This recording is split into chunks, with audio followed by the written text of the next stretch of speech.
حضرت علی شیر خدا رضی اللہ تعالیٰ عنہ نبی علیہ الصلوۃ والسلام سکار پسولے گا مزل کئی چې لاړ نو لارې دوه شوې د لارې په سر کې یو سپین ږیری سړی ناست دی علما لیکي چې دا حضرت خضر علیہ السلام. بہرحال هر څوک حضرت علی صاحب تینا تپوس کوي پلانی ځای ته ځم کومه لار وی دا لار چې کوم ده په دې خطرې ډېرې دي دا لار چې کوم ده دا صحیح ده. حضرت علی رضی اللہ تعالیٰ عنہ شیر خداو اویل په دې لار ځم کېدی شي دلته کې د الله دشمنی مقابله به ورسره وکړم یا به ورله دعوت ورکړم مسلمان بشي. لاړ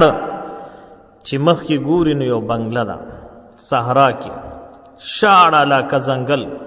صحرا ده. هغې بنګلې نه آواز روزي الله هم حق دی پیغمبرم حق دی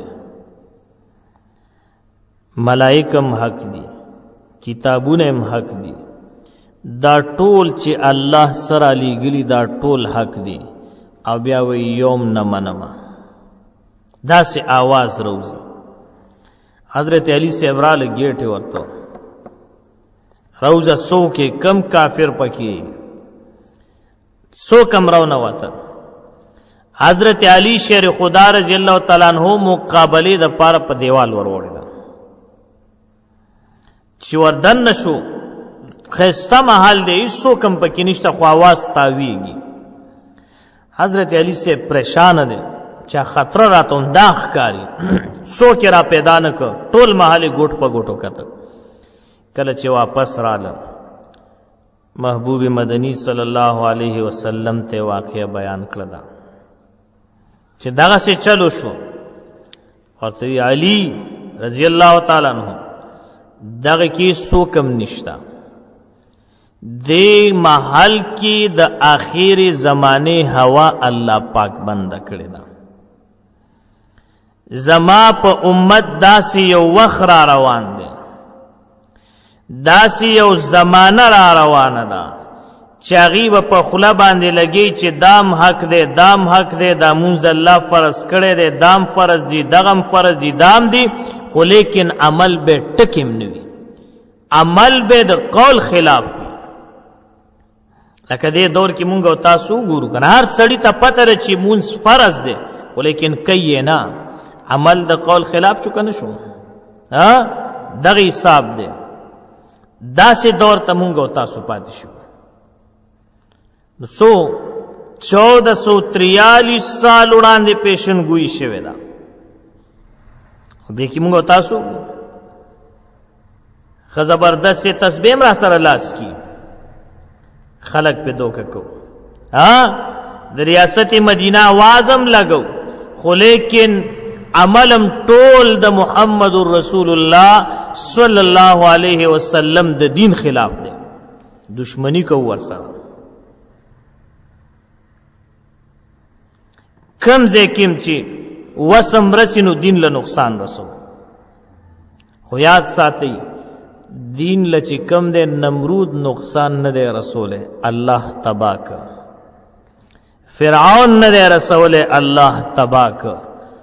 د دین مخ چې مخه قارون نه ده نیولی حامان اونه نیولا شداد نه ده نیولی ابو لهب اونه نیولا ابو جهل اونه نیولا عقبه ابن ابی معیط اونه نیولا امیه ابن خلف نه ده نیولی تکم کوجه څنګه چې الله پاک هغوی تباه و برباد که نیست و نابود او هلاکی که دقسې بستان جامون وي. موږ تاسو به ځان ته سوچ کوو چې زما او ستا ملګرتیا دوستانه منډې ترړې هلې ځلې دا د چا سره دي؟ آیا د نیکانو خلکو ملاتړ یو که د فاسقانو د فاجرانو ملاتړ یو؟ د دې به الله پاک حساب کتاب کوي. الله پاک دی مونږ او تاسو ټول په صراط مستقیم باندې روان کی. نو آخره زمانه ده هر مسلمان ته پکار دی چې د اعمالو د اقوالو په اعتبار ځان برابر کی چې څه وایي چې هماغه کوي هم بیا هسې نه چې وایي یو څه کوي بل څه بیا خو همدغې کې راغلی او چې د چا قول او فعل برابر نه وي قول او عمل برابر نه وي تضاد یې پکې دې سړي کې نفاق دی مرض د نفاق د زړه ته ښکته شوی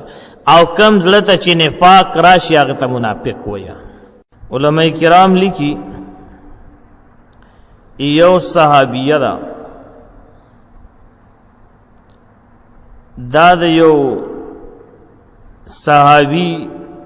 رضی الله تعالی عنه په نکاح کې وه اکثر علماء دا واقعه نقل کړې ده خو لیکن د دغې صحابي نوم پکې نه دی ذکر شوی او دغه رنګ د دغې صحابي نوم هم پکې نه دی ذکر شوی د دې دواړو نکاح شوی وه او دواړه په حسن او جمال او دغه رنګي دنیاوي چې کم مال وغیرو نو دواړه په دې باندې ښه برابر وو مال او دولت او آرام چین سکون راحت دا ټول موجود وو او د دواړو په منځ کې انتهایی زیات محبت او الفت او په خوشحالی سره زندگی تیروله دغه زنانا صحابیه رضی الله تعالی عنها با د خپل خاون انتهایی زیات خدمت کولو او کوشش به داو چې زما دا خاون خفه نشي بلکې دا همیشه خوشحاله یو شپه د خاوند ورته آواز وکړه چې ما ته لږې اوبه راوړه زه تږی شویم دا بیبي لاړ تر څو چې اوبه راخیستې او راتلله نو دا خاوند دې اوده شوی دی اوسه ستړی به یا د الله سبحانه و تعالی د قدرت کرشمه ښکاره کیږي نو دې صحابي باندې خوب غالب شو دا بیبي د اوبو هغه لوښې پیاله وغیره جام دا ورسره لاس کې و د خپل خاوند سر طرف ته ودرېدله او انتظار کوي ګوره دیندار خلق خسته صحبت او خسته مجلس کې وخت تیر کړو دې صحابي انتظار وکړه د ډیر انتظار نه بعد د دې د خاون سترګې وغړېدې خوب لاړ چې وی قتل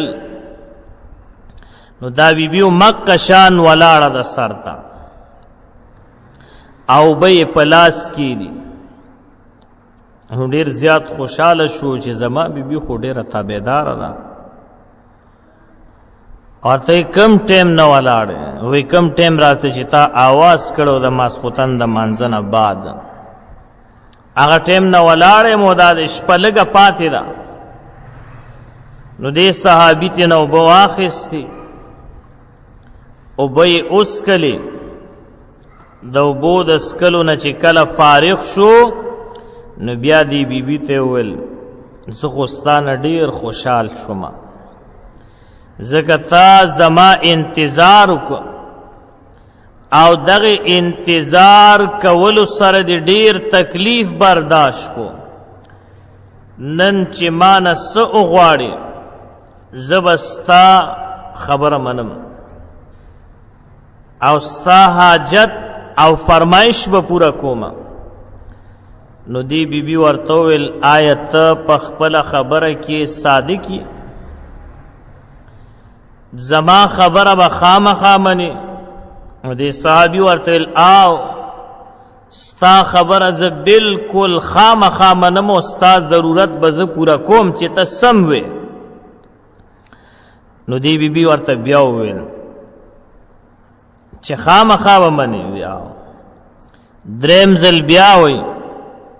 ویاو بلکل ستا ضرورت پورا کوم، کم مطالبه کی منمه. نو دی بی بی ورته وی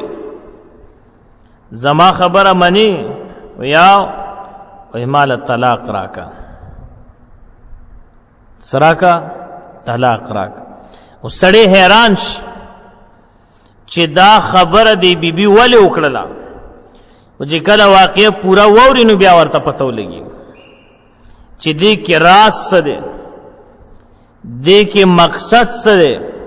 دې کې پوینټ څه دی، د دې مرکزی خیال څه دی، دې کې عبرت څه دی، دې کې نصیحت کم یو دی. صحابه کرام پاک خلق دي، د هغوی هر یو ادا زمونږ او ستاسو د پاره پکې خیر پروت دی. اوس ما تا د تعلیم سبق ملاویږي او دینه ما تا د صحابو هغه شان او مقام او عظمت او رفعت او بلندی به معلومه شي. نو بیبي مطالبه وکړه چې ما د طلاق راکا، تا نه جدا کېدل غواړم. نو کله چې دې صحابي دا خبره واورېده ډیر زیات خفه شو چې دومره ښکلې زنانه، ښایسته اخلاق والا، وفادار بیبي، خدمتګار بیبي، دیندار بیبي، دا څنګه د طلاق مطالبه کوي؟ تپوس ته کوي چې تا ته خو ما څه تکلیف نه دی در رسوله، آیا زمانه خو خفه نه یې یا زستا خوښ نیم؟ نو دی بی بی ورته ویل نه، تا هیڅ تکلیف ماته نه دی راکړی او زما در سره محبت هم شته، ځکه خو ستا خدمت کومه، که محبت مې نه وی نو ستا خدمت به مې نه کوم. او دا یو خبره ذهن کې کېنوي ښه، کمی بی بی تا چې خپل خاوند ګرانی کنه ابا د خپل خاوند خدمت کوي، بیا ابا د خپل خاوند خدمت کوي. دا یو اصول دی، ځکه څوک چې تا ته ګرانی نو هغه ستا زړه نه غواړي چې ته خفه کړي. نو دی بی بی ورته وفرمایل محبت مې شته در سره، ځکه خو ستا خدمت کومه. نو دا صحابي تی بیا تپوس کوي چې د طلاق مطالبه ولې کې؟ دی ورته ویل تا ما سره وعده کړې وه چې ستا خبره به منم، ستا حاجت او مطالبه پوره کوم. نو زه ستا نه د طلاق مطالبه کوم، زما دا حاجت پوره کو، نور تپوسونه مه کوه. صحابي ډېر حیران شو، ورته وی صحیح ده، کله چې سحر شي نو دواړه بعد نبی کریم صلی الله علیه وسلم په خدمت کې حاضر شو او د آقای نامدار جناب محمد رسول الله صلی الله علیه وسلم نه بد دې مسئلې تپوس پوښتنه وکړو او نبی علیہ الصلوۃ والسلام به زمونږ فیصله وکړي. آقای نامدار خو موجود دی چې کله سحر شي لاړ بشو او دا مسله به مونږ حضور علیه الصلوۃ والسلام له یوسو، نو فیصله به هغوی وکړي، د دې مسلې تپوس به ترې نه وکړو. بی بی ورته وویل ټیک ده، ډېره ښه ده، لږه حصه د شپې پاتې ده، دا به م تېره شي. کله چې سهار شو رڼایي ښکاره شوه دی بی بی ورته وویل راځه جلتی کوه اوسه چې زر ځو د نبی کریم صلی الله علیه وسلم خدمت ته حاضر شو کله چې دواړه روان شو مزل کوي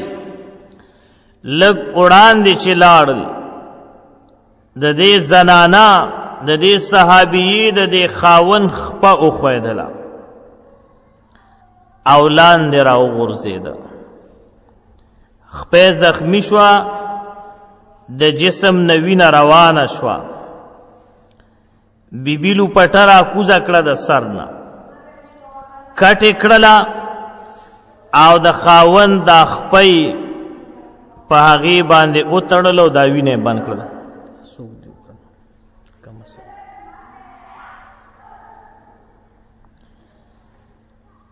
د جسم نو سوینه روانه ده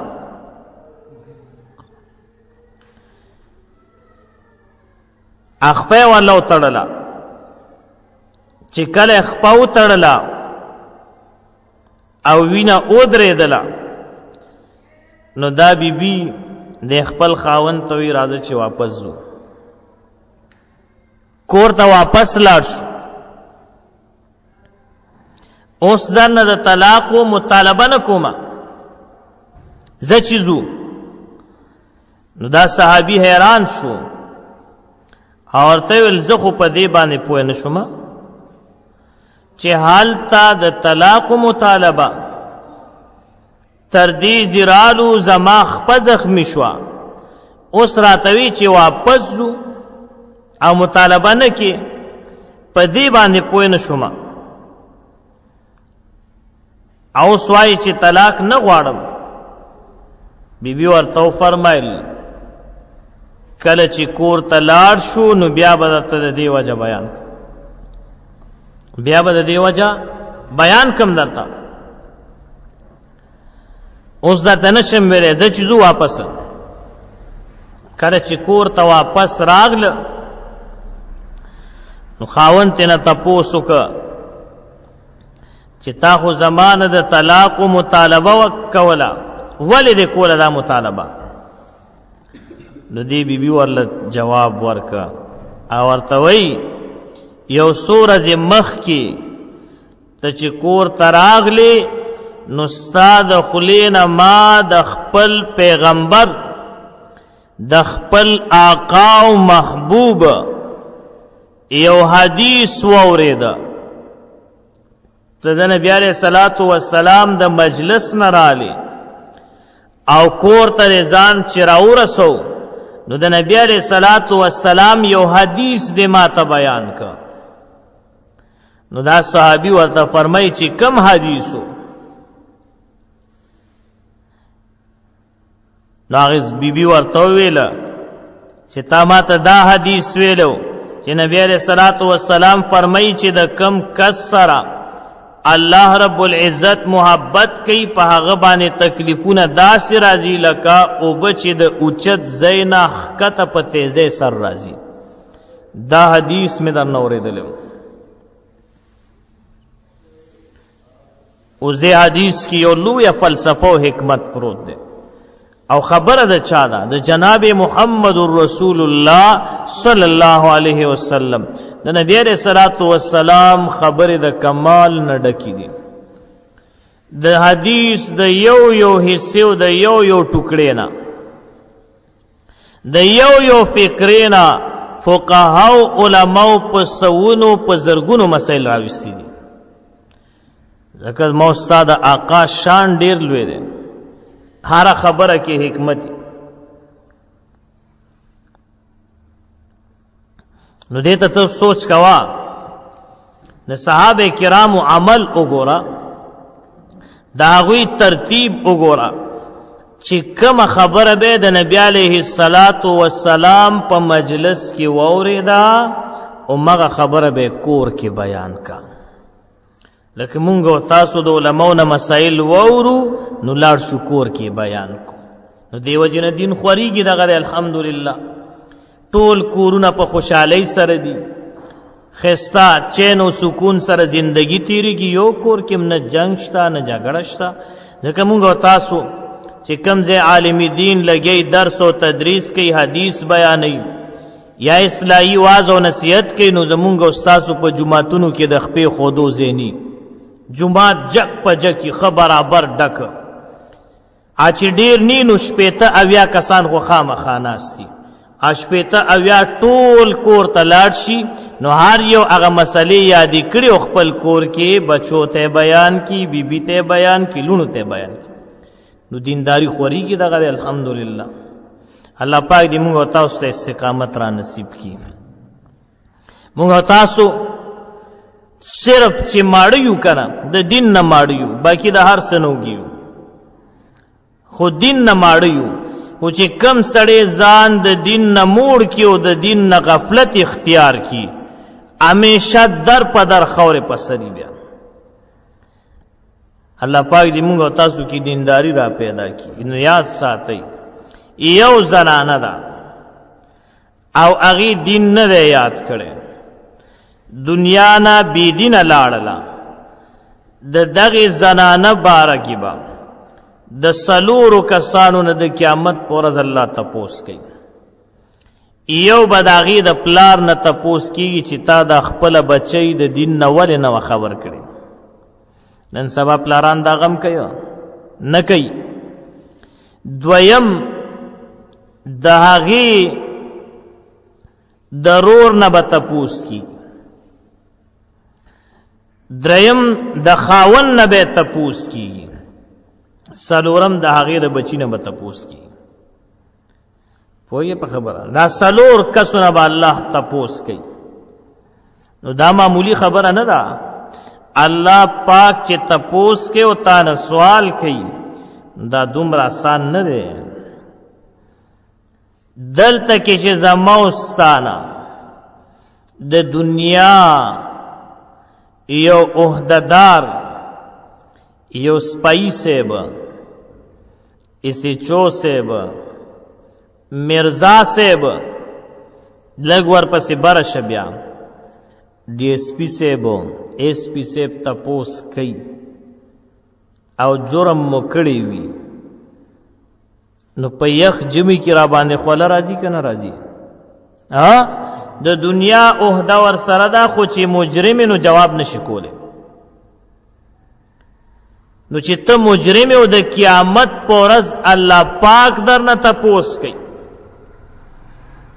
نو څه حال بدي حضرت عیسی روح الله علیه السلام نه به الله پاک یو تپوس کوي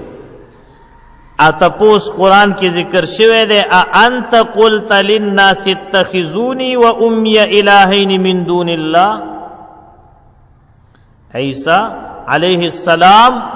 تا دې خلقو ته ویلو خپل ځان دې ورته خدای معرفي کړی و خپله موره نو عیسی علیه السلام خو چاته دا نه دي ویلي عیسی علیه السلام خدا اعلانو یا ایها الناس قولوا لا اله الا الله تفلحوا حضرت عیسی روح الله علیه السلام پیغمبر دے الله حفاظت کړی دی دنیا ته عام او خاص انبیاء کرام څومره خلق راغلی او لیو بزرگان هغوی چې په علاقه کې تنگ شوي دي نو هغوی هجرت کړی دی د یو علاقې نه بلې علاقې ته د الله په حکم باندې او عیسی علیه السلام هجرت چرته کړی دی اسمان ته کړی دی مقام هم لوی دی آخر زمانه کې برازیم بیا دجال به قتل کی خو لیکن عیسی روح الله علیه السلام یو لوی مقام لوی پیغمبر دی خو چې الله تینا تپوس وکړي نو علما لیکي وایي د الله پاک په دې تپوس کې به دومره وزن وي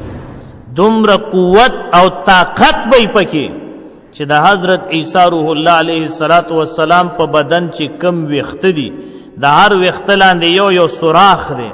هغې باندې پسینه او دا خوله راوځي وی د حضرت عیسی روح الله علیه السلام د ویښتو نه لاندې چې کم سوراخ دی نو هغې نه به وینه را روانه شي د الله تپوس کې دومره قوت دی نو زما او ستا به څه حالي مړه دغې ورځې د موت ته څه تیارې کړی دی دغې دپاره مونږ او تاسو سو کړل. نو یاد ساتئ چې دا تپوس به کیږي. نو صحابه کرام رضوان الله علیهم اجمعین هغوی به څه کوله چې مسله به یاده کړله نو هغه به کور کې بیان کړله، حدیث به واورېده کور کې به بیان کړ، زنانو به هم یادو نارینو به هم یادو، او دا سلسله روانه وه دقسې. نو دې صحابي دا حدیث بیان کړو. نو بیبي ورته ویل چې ما خو دا حدیث اورېدلی دی. نو کله مې چې ستانه دا حدیث د نبی علیه صلات وسلام واورېده نو ما ځان سره سوچ وکړ چې مونږ خو په دې کور کې څه غم تکلیف مصیبت پریشانیم نه ده لیدلې، بلکې مسلسل خوشحالي و سکون. نو ما د ځان سره وویل چې د رسول الله صلی الله علیه وسلم فرمان خو بالکل صحیح دی، هیڅ شک پکې نشته. دا په مونږ کې څه تکلیف نشته، نو هسې نه چې زما د خاون په ایمان کې فرق وي او یا د ده په اعمالو کې څه فرق وي او الله د ده سره محبت نه کوي، نو ځکه را باندې مصیبتونه نه راځي. ما د ځان سره سوچ وکړو چې کله یو کس سره الله رب العزت محبت نه کوي، محبت ور سره نشته، نو زه بیا د هغه خدمت ولې وکړم؟ خبر ذهن ته راله اوس زه د هغه خدمت ولې وکړم او د هغه سره ولې پاتې شم؟ نو وی ځکه ما د طلاق مطالبه وکړه، ځکه تا دا حدیث ویلو او مونږ څه پریشانی او تکلیف غم نه ولیدلی او تا باندې خو بالکل اړو تکلیف نه دی راغلی. نو ما وی چې یاره کیدی شي زما د خاوند سره د الله محبت نی، او کم سړي سره چې الله محبت نه کړي نو ماله څه پکار دی چې خدمت یې وکړم او د هغه په نکاح کې پاتې شم. داسې یو سوچ، داسې یو فکر. الله پاک دی مونږ او تاسو باندې خپل رحم وکړي. نو ځکه مې تا نه د طلاق مطالبه وکړله، او چې کله د مسلې معلومولو علم حاصلولو دپاره د نبی کریم صلی الله علیه وسلم مجلس ته روان شو، په لاره کې ته وغورځېدې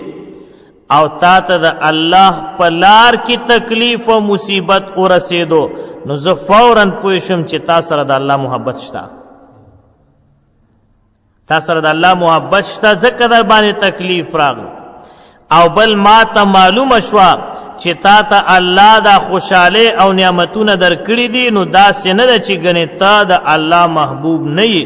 بلکې الله تعالی د ستا نه خوشحاله دی او تا سره محبت هم شته او دا نعمتونه هم در کړي دي. ما ته پته ولګي. یاد ساتئ چې کم سړي باندې تکلیف راځي او ډېر پې راځي او دې پې صبر کوي او شکر وباسي، دا د دې خبرې دلیل دی چې دا کس الله ته خوښ دی، دا د الله محبوب دی، الله د سره محبت کوي. نو دې نه ډېر مسائل ثابت شو. یو خدا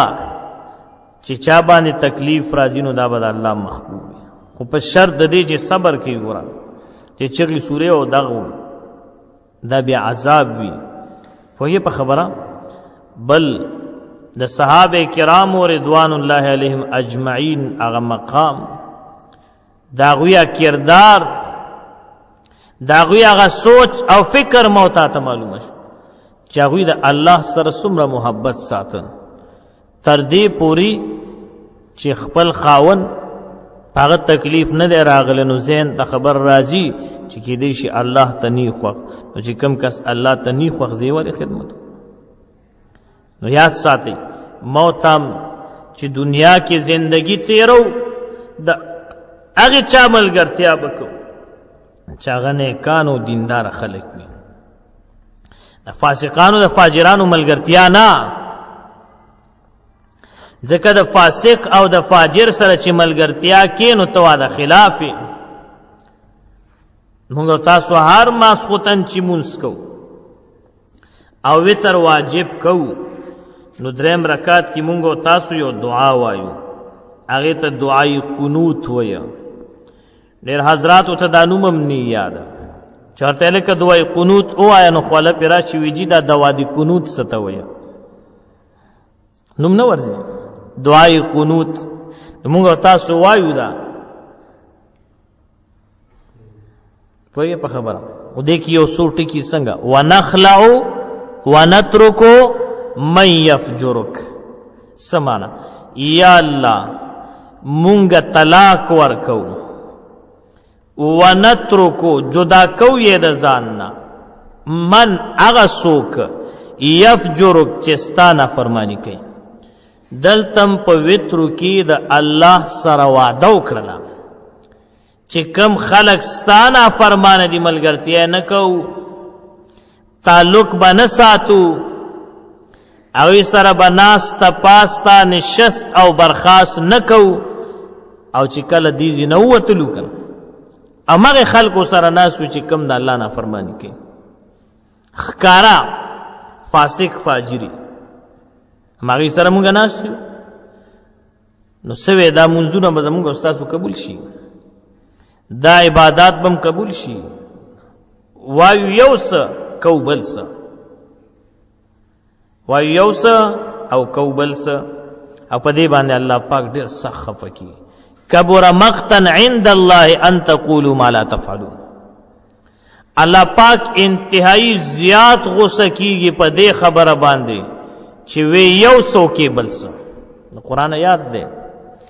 او الله دې نه وړاندې فرمایي یا ایها الذین آمنوا لم تقولون ما لا تفعلون